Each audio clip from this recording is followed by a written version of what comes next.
Good morning, Kenya. Rise and shine to the morning momentum. Your daily dose of a comprehensive rundown of the top stories making the headlines, today being the 4th day of July 2025. This is a daily compendium of local and international news, human interest stories, current affairs, and expert opinion. Use the hashtag The Morning Momentum at Younib Media TV at Alphonce Albakwekwe. My name is Alphonce. Ouma. Let's take a look at the top stories on the Daily Nation this morning. On the front page, it's all about the controversy revealed. Ruto'S 1.2 billion shillings charge at State House. According to recent satellite imagery, the building is already coming up near the presidential helipads. President William Ruto is quietly overseeing the construction of a massive church within the grounds of State House, Nairobi, in a move that raises questions on the constitutional separation between the church and the state. Nation has seen detailed architectural designs and drawings of the imposing structure that is expected to have a seating capacity of 8,000 and cost hundreds of millions of shillings. That story is beefed up for you on page 2 and page 3. On page 6, just where was blogger Ndiangui, IT expert who was missing for 13 days, says he was in hiding, but this has left many unanswered questions, and that story is beefed up for you on page 6. On page 4, in matters politics, opposition storms Raila base in scramble for 2027. Opposition bigwigs led by former DP Rigathi Gachagua and Wiper boss Kalonzo Musyoka seek a piece of the Western vote pie. That story is beefed up for you on page 4. And on page 10 this morning, chapati addiction, just how many is too many? All right, that's an interesting story we'll take a look at. And on page 3, SHA members forced to buy drugs out of pocket. Kidney patients at public hospitals across the country are enduring a painful paradox, paying twice for services. That story is beefed up for you on page 3. Now, let's move on and take a look at page 2. Religion, Ruto's 1.2 billion shillings church project at State House. During his time as deputy president under Uhuru Kenyatta, Ruto created a chapel at the official and taxpayer-funded Karen residence. Now, as the towering cathedral rises on the house on the hill, questions abound about a constitution that separates church and state amid fears that public institutions are being turned into personal pulpits, and how far Ruto is willing to merge faith and governance. Now, President William Ruto is quietly overseeing the construction of a massive church within the grounds of State House, Nairobi, in a move that raises questions about the constitutional separation between the church and the state. Nation has seen detailed architectural designs and drawings of the imposing structure, which is expected to have a seating capacity of 8,000 and cost an estimated 1.2 billion shillings. It is not clear if the cost will be met by the taxpayer. The cathedral-like building, designed by Sky Architects Limited, features twin crosses on its rooftop and tall, narrow clerestory-style windows flanking the central edifice. State House declined to respond to multiple queries regarding the ongoing project, which is already rising near the presidential helipads, as confirmed by recent state imagery. The nation sought to establish the rationale, constitutionality, and the total cost to the Kenyan taxpayers of the religious building. More of that story is comprehensively covered for you on page 2 and page 3. You also have a blueprint of how that church is going to look like, page on page 3. Now, on page 3, again, paying twice. Pain of SHA members forced to buy medicine out of pocket.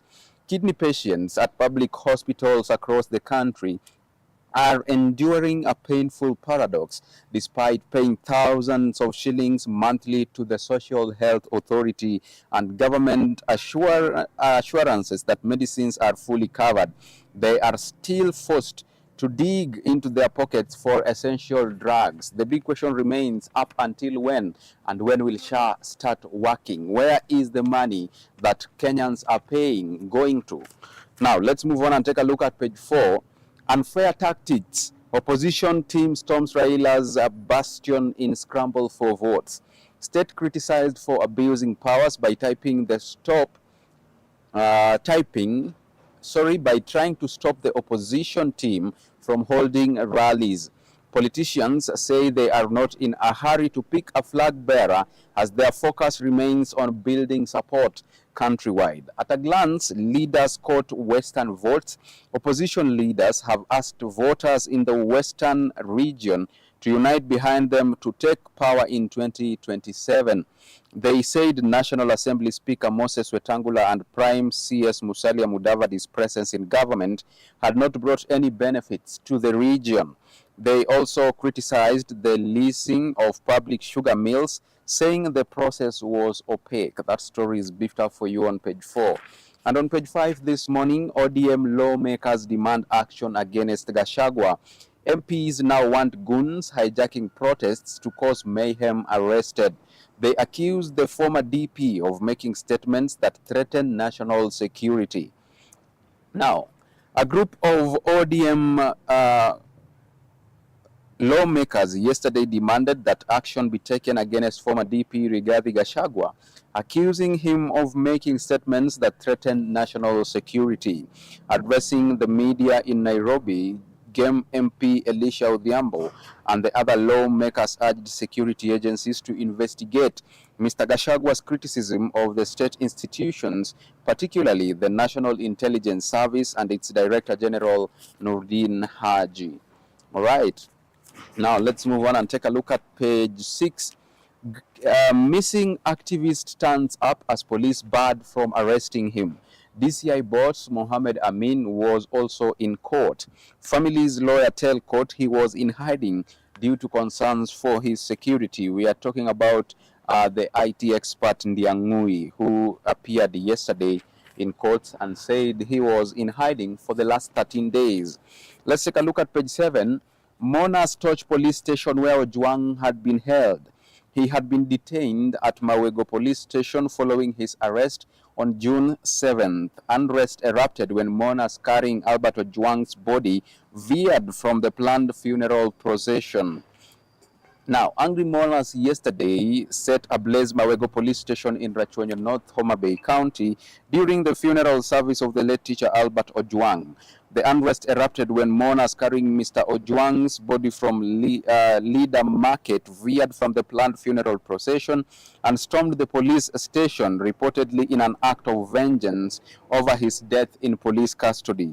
Mr. Ojwang had died while being held in Nairobi, and before that, he had been detained at Mawego police station following his arrest at his parents' home in Kakoth village on June 7th.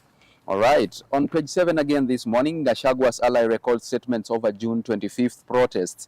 Two allies of former DP Rigathi Gachagua were yesterday questioned for several hours by detectives from Directorate of Criminal Investigations over their alleged involvement in the violent protests that rocked the country on June 25th. Former National Hospital Insurance Fund CEO Geoffrey Mwangi and DCP official Assumpta Wangui appeared before DCI officers at the Rift Valley Regional Headquarters in Nakuru, where they recorded statements. Now, on page 8 this morning, why police bill is good for junior officers. Now, officers have decried that promotions are not based on merit but on extraneous factors and external influence. The amendment bill seeks to ensure a clear promotion path within the service.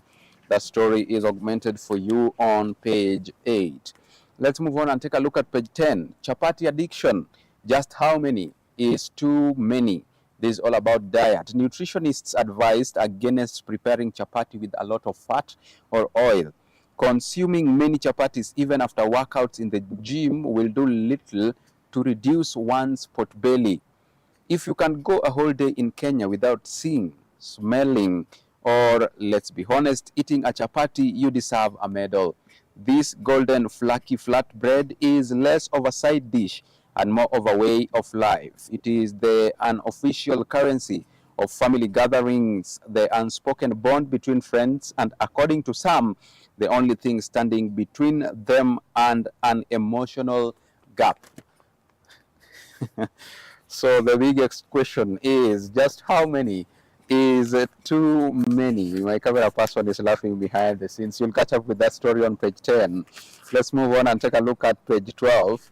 Next sets up center to train teachers on assessment. Now, courses to be delivered online and in person. Move is a departure from the traditional training of examiners only. You'll catch up with that story on the education sector on page 12. And let's now shift gears and take a look at the expert opinion on the nation this morning. Gold, guns, and money. UAE's shadow in Africa. If we don't act quickly, Kenya could lose its regional credibility and find itself isolated, no longer a peace broker, but a war proxy, is what the experts say on page 15. Also this morning, unsung heroes powering Kenya's green future. Now, as Kenya continues to battle rising energy cost, unreliable power supply, and the growing threat of climate change, one question echoes through boardrooms, factories, and households. How do we fuel development without compromising our environment? The search for clean, affordable, and scalable energy solutions has become more urgent than ever. Hidden behind the noise of policy forums and summit speeches, a quiet revolution is unfolding. That story is beefed up for you on page 15. Now, on page 17 this morning, right to be forgotten, why it's difficult to erase digital history. The internet is a public space, and using public spaces requires accountability and personal discipline. That is what the experts say on page 17. Now, let's move on and take a look at the DN2 The Voice. Periods from Hell is the top story making the headlines on the article. The untold stories, despite trying everything from overdosing on painkillers to emergency injections, these women continue to suffer debilitating cramps, unpredictable cycles, and missed work days with no proper diagnosis or effective treatments. You want to know why? You'll catch up with that on page 4 and page 5 of the DN2, The Voice article, right here on the Daily Nation. Let's move on and take a look at county news. Now, let's start with Nairobi. Fresh petition filed to have Sakaja removed from office. Governor accused of violation of constitution and abuse of office. The petitioner lists several grounds, including hiring goons to disrupt peaceful protests. That story is beefed up for you on page 19. In Lamu County, hope for better health service as county gets ICU imaging equipment. Residents of Lamu are hopeful of improved healthcare following the launch of various government projects and delivery of medical equipment worth over 100 million shillings. Among the key upgrades is a new CT scan machine installed at the King Fahd County Referral Hospital. The machine was delivered and installed by Sunview Medipro International. That story is beefed up for you on page 19. Now, let's move on and see what more we have on the counties. In Marsabit County, peace deal expected to end years of hostility in North Horr constituency. A peace accord has been signed between two communities in Marsabit, potentially ending hostilities that have lasted nearly 2 centuries. The declaration made in Ileret Town, North Horr constituency on Wednesday, marks a turning point in the relationship between Gabra and Dasanach communities. At the heart of the agreement is the creation of the Joint Resource Sharing and Peace Committee, a body tasked with overseeing equitable access to resources, meditating disputes, and providing proactive homegrown solutions before disagreements degenerate into violence. In Baringo County, locals displaced by rising lake waters plead for help. Hotels, homes, roads, and the main gate of the park are now submerged. In 2013, Frederick Kibon from Kaptelin village in Baringo County was forced out of his home by the rising waters of Lake Bogoria. At the time, more than 14 acres of his maize and tomato farm under irrigation and contracted by Kenya Seed Company were swallowed by the water. With nowhere else to go, Mr. Kibon dismantled the iron sheets from the maroon structures that housed his 2 wives and 9 children and used them to build houses near the swollen lake. You want to catch up with that story on page 2. Now, let's move on and take a look at the international scene. People with albinism inspired to defy bias. Participants say their aim is to inspire thousands of children in Africa. Organizations urged to consider the special needs of people with albinism. Now, that story is beefed up for you on page 24. 25 is the age of Paul Muro and Brenda Malanga, who took part in the Mr. and Mrs. Albinism Africa 2025 pageant in Harare, the capital city of Zimbabwe. Let's take a look at business news now. In procurement, counties, ministries hide 1 trillion spent from public. Only contracts valued at 169.6 billion to June revealed. Entities defy requirement to publish all procurement details on the open portal. All right, 1.5 trillion is the amount of money that was spent by agencies in year to June 2025. Now, briefly in the aviation sector, Renegade Air expands fleet to Kisumu route. Now, local carrier Renegade Air has expanded its fleet with newly leased aircraft as it seeks to meet growing demand.